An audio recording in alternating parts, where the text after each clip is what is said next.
Dari sisi umur, bahkan manusia jauh lebih sempurna. Sisi kekuatan tidak ada apa-apanya. Kalau jin itu atau syaitan itu lebih kuat dari manusia, kira-kira kita masih bisa hidup sekarang? Pasti kita dibudakkan sama mereka.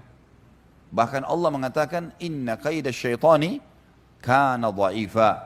Ketahuilah, tipu daya dan fisiknya syaitan itu lemah. Lemah sekali.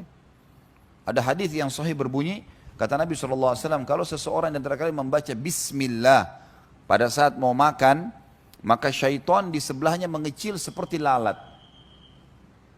Berarti persepsi selama ini orang yang menganggap syaitan itu besar, dusta semua itu. Itu hanya karirnya film-film horor. Itu karir supaya serem, supaya begini. Kalau kita mau bicara masalah serem, semut itu kalau dibesarkan kayak manusia serem itu. Hah? Lalat itu kalau besar kayak kita, serem di mata manusia.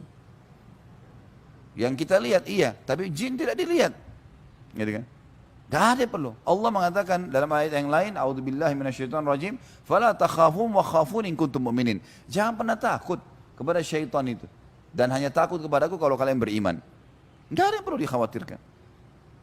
Jadi dia cuma sekedar membisikkan. Kebodohan sebagian manusia mengiyakan itu.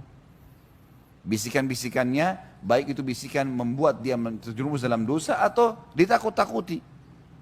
Kan bodoh sekali. Kita tidak kenal siapa orang itu, telepon kita kemudian nakut-nakuti lalu kita takut. Kenapa mesti takut? Belum tentu benar. Itu manusia jelas kita dengar suaranya, jin kita nggak dengar. Cuma bisikan dalam benak, dalam hati kita. Lalu untuk apa? Jadi ini poin-poin penting di mukaddimah kita tentang masalah syaitan. Syaitan itu kecil, lemah, terhina di mata Allah dan orang beriman.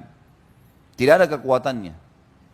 Syaitan dalam kisah-kisah kehidupan baginda Nabi SAW disebutkan coba partisipasi membantu orang kafir dengan ide-ide saja agar mereka bisa melawan Nabi SAW. Tidak pernah ada riwayat menjelaskan iblis masuk di pasukan Quraisy kemudian memajak teman-temannya syaitan semua lalu mengalahkan muslimin. Tidak pernah. Ada pernah riwayat? Tidak pernah. Yang paling jauh iblis bisa buat waktu Nabi SAW mau hijrah ke Madinah, maka dia datang menjelma jadi manusia lalu kumpul sama orang-orang Quraisy dan mengaku sebagai orang tua dari negeri Syam. Lalu dia bertukar ide dengan orang Quraisy. Jadi iblis itu juga bodoh. Ya. Dia juga berusaha cari ide. Seperti kita kalau lagi pengen sesuatu kita coba berpikir ide-ide. Iblis begitu.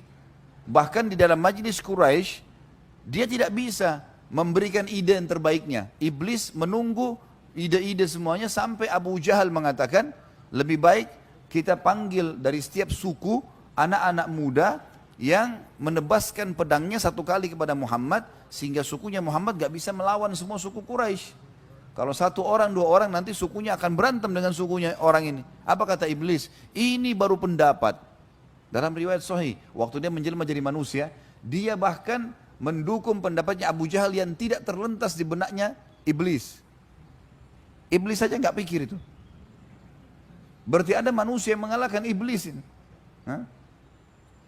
Jadi kalau ada orang bilang saya lemah, saya digoda syaitan, bukan, dia goda dirinya sendiri. Iblis hanya menunggangi itu. Jadi syaitan itu lemah. Ya. Bahkan Ibnu Qayyim menyebutkan kalangan syaitan itu banyak yang bodoh di antara mereka.